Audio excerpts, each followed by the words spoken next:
Hello, hello. Welcome back to another episode of Real Talk and ELT. Let's get confrontational today. Why not, right? All right. So, conflict with colleagues. How to stay professional under pressure.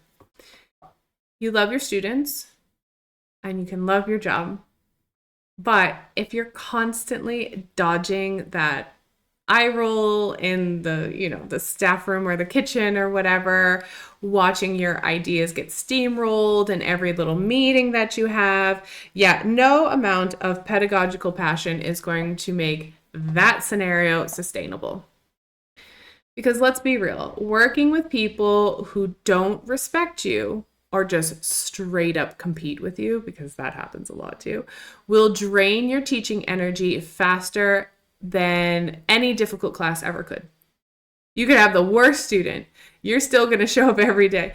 You got a colleague that is just undermining you constantly. Talk about a toxic work environment. So I don't think we talk about this as much as we probably should. We're told, as teachers, we're always told you need to be collaborative and you need to be flexible and you have to be easy to work with. Why? Should I be? Yeah, absolutely. But you know what? There's always that asshole out there that wants to just be rude to you for whatever reason, for whatever personal problem that they've got going on. Because I'm a firm believer. If you're starting conflict with me, I never start conflict with people that I don't know or that, like, why would I? What would be the benefit for me? So usually, if you're going to start a conflict with me, I am firm in my opinion that you've got a personal problem. That's fine. You can go off and deal with that personal problem. I don't start conflict with people intentionally because I've gotten really good over the years. Not the best. And I was never like this before. In the beginning part of my career, I avoided conflict altogether. Then when I did have conflict with people in the middle of my career, I'm not at the end of my career, but up until now, we'll just say like a decade ago or so, if there was conflict, I was very confrontational about it and I took it very much to heart. And after doing lots of things, working with hundreds of people and doing all sorts of stuff, I realized, listen, you have your opinion and I have my opinion. Part of this whole podcast was bringing people on that either knew more than me or had a different opinion than me, and for us to have a chat. Because I don't care what your opinion is. I actually just want to understand your perspective, and then we can move forward. Maybe I'm going to gain some insight from that. That's all. So my opinion of conflict, especially if people have like a personal beef with me, like I don't really get into personal stuff with any professional contacts that I have. Most people have never even seen my husband. You don't know what he looks like. You probably don't even know his name. I'm not going to talk about my family life. I'm not going to talk about my religious beliefs, my political beliefs. I'm not going to talk about any of that stuff. Purely out of preservation of that is my personal life and this is professional life. So people will have conflict with you. And if you're not confrontational or like aggressive towards them, really the problem is theirs to resolve because they're having some sort of emotional reaction. So let's talk about this because I will be collaborative, I will be flexible, and I'll be easy to work with. But also the expectation is that you are too. And if we have conflicting opinions on something, we certainly shouldn't fight about it, but we should have a conversation about it. And one of the biggest problems that I've found in ELT, whenever I've had conflict, is that people avoid it. Avoid it like the plague. Whether it's in an organization that I'm working in or volunteering at different organizations or doing something, if there's a conflict, we have a difference of opinion, we see something differently. Instead of having a conversation with me, there's lots of conversation done behind your back. This will happen with everybody. I'm just letting you know, it happened to me and it's cool. Like, I'm over it. I don't have any issue with it. A friend of mine told me that the other day too. There's a lot of conversations about my personal opinion on many topics, which I've never really voiced to anybody in the professional realm. But sure, you can make your own assumptions. So, teacher's room. In a school, you've got to work with people, right? So let's get back to this. This is the teaching team. Being in a toxic work environment is not ideal. I've been in one. I've been in a couple, actually. Not ideal. You are a professional, but you're also a person. And this tension can sometimes really drain you. Yeah. For most people, it's very draining. I just don't, again, I think it's a trauma response. I'm just like, whoop, done. I don't need to deal with any of that. So conflict amongst colleagues usually isn't about personality. It's usually about, in my opinion, something about power. And let me explain that. Let me break it down. If you're having a conflict with a colleague in a school, in an organization, in some, it's all about who's being heard, who gets visibility, who's trusted, and whose ideas then therefore become policy because they're the ones that have the power.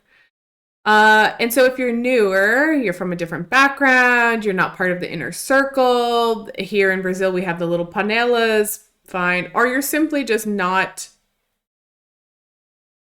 doing that performative teacher persona, you'll probably get pushback. It's gonna happen. Okay. Some of the common patterns that I see from just kind of being around is that you get like passive resistance, like this passive aggressive little resistance in meetings, colleagues rewriting anything that you produce. I mean, can be like lesson plans down to proposals. They're just helping. I'm just helping you. But really, they're just rewriting it so it has their voice to it. But okay. Being excluded from, excuse me, key decision making. Just like you have no voice here.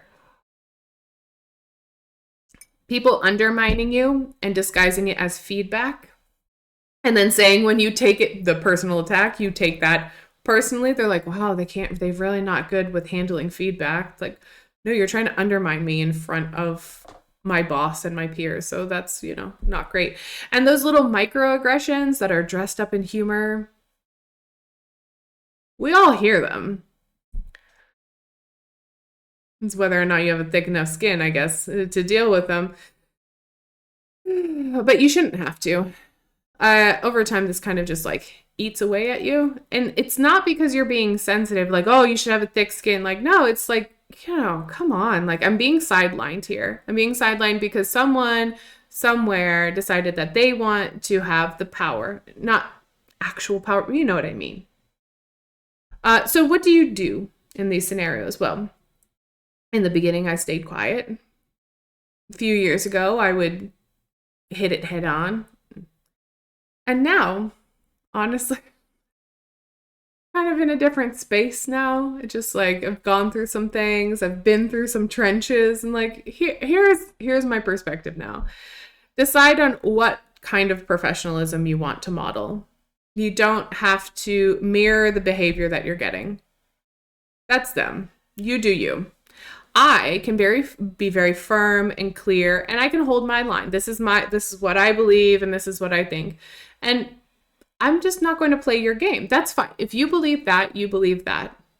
Like if you believe that, I don't know, like gap fills are like, I mean, down to the simplest things that happen in a staff room, like gap fill activities are old and out of date. If you believe that, and I believe that they can be useful, like I'm not gonna debate it with you.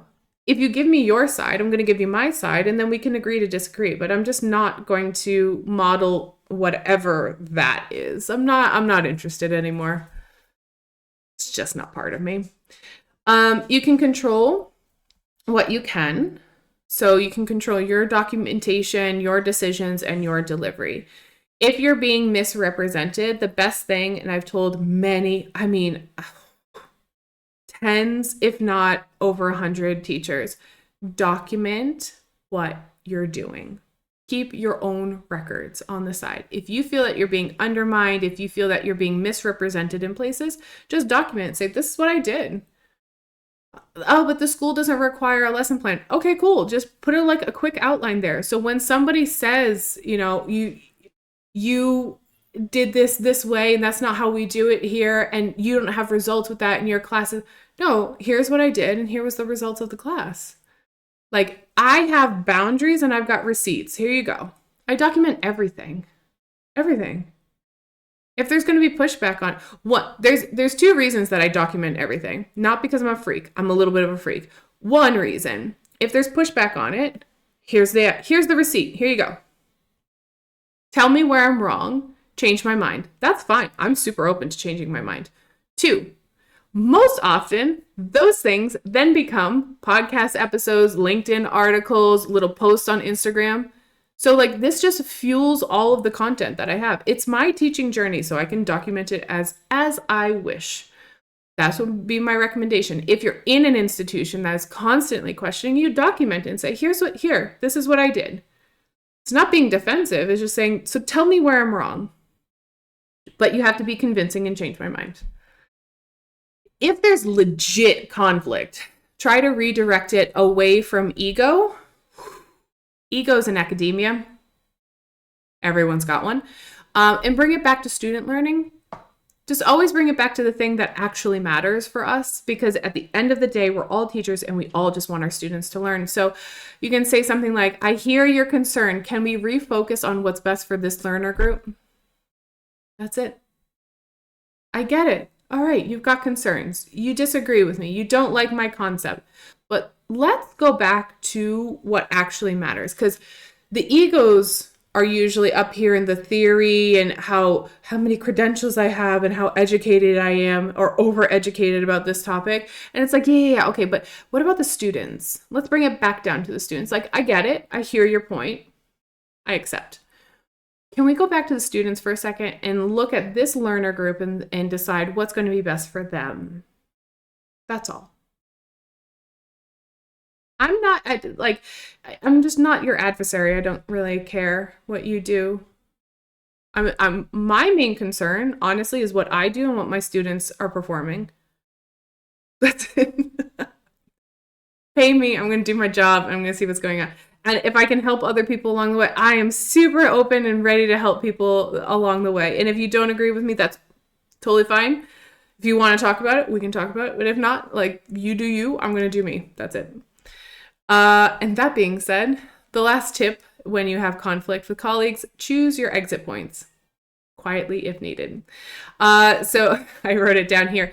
Not all conflicts get resolved. That's okay.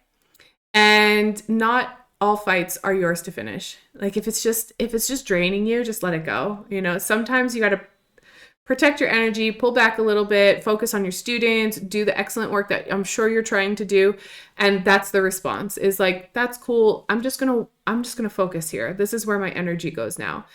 So I've been doing consulting work for almost, close to 10 years now. And I've been teaching for a couple of decades. And I've worked in different places with different titles and all that good stuff. And what I've found is public schools, private schools, NGOs, corporate teams that are teaching English programs there, toxic professional dynamics don't always look toxic. But you feel it. But you certainly feel it. And they show up sometimes like favoritism, polite shutdowns, the phrase which I've put here, we just don't think that approach fits here. Like, it's dismissive, but it's okay. And so then teachers start to doubt themselves and they're like, maybe I am wrong because I'm the only one. No, you're not wrong. You just have a different perspective of things. You need to educate yourself and make sure that your perspective is grounded in something either factual or there's some like serious theory behind it or whatever. You need to just ground yourself But whatever you believe, because your belief is based on your experience and also the evidence that hopefully you're collecting, hopefully documenting as you're teaching and going along. So if this kind of hits close to home, that you feel conflict, you feel favoritism sometimes, you feel that kind of energy happening where you're at, you're not overreacting. It's happening. It happens a lot, especially in academic fields. I'll tell you, there's a lot of ego being thrown around. Don't worry about it. You've got your views, your voice, your values. Sometimes that doesn't align with specific institutions. Sometimes you don't have a choice. You got to stay there because you got to pay the bills. It's a world we live in. But after, a little bit, hopefully you can get to a place where it's not the toxic environment. You're able to kind of stand your ground, pick and choose your fights, document what you're doing, and because I've been talking about me, because a lot of this is based on my experience, but my voice, my ideas have changed. If you look at me even 2 years ago, I'm a lot different than I am now. And it's just because of everything that I've gone through, things that I've seen, kind of, me reflecting and thinking about stuff. And so it's okay to change your mind too if you have those tough conversations. That's fine. People change. You were operating with one set of information and now you're operating with a whole new set of information and experience. Like, yeah, your idea might change. It doesn't mean that you're flip-flopping. It just means you're evolving, which hopefully we all are doing. But don't get dragged into those kind of power dynamics at institutions. That'll bring you down. That'll make you self-doubt and make you think that you're not doing something right. Just try to see where the person's coming from. If you can glean any insights from there, awesome. Take them and run. But honestly, most of the time, it doesn't really benefit you to engage with that type of stuff. Trust me. I've avoided it. I've engaged with it. And now I'm just aware that it's there, but I'm not going to engage with that.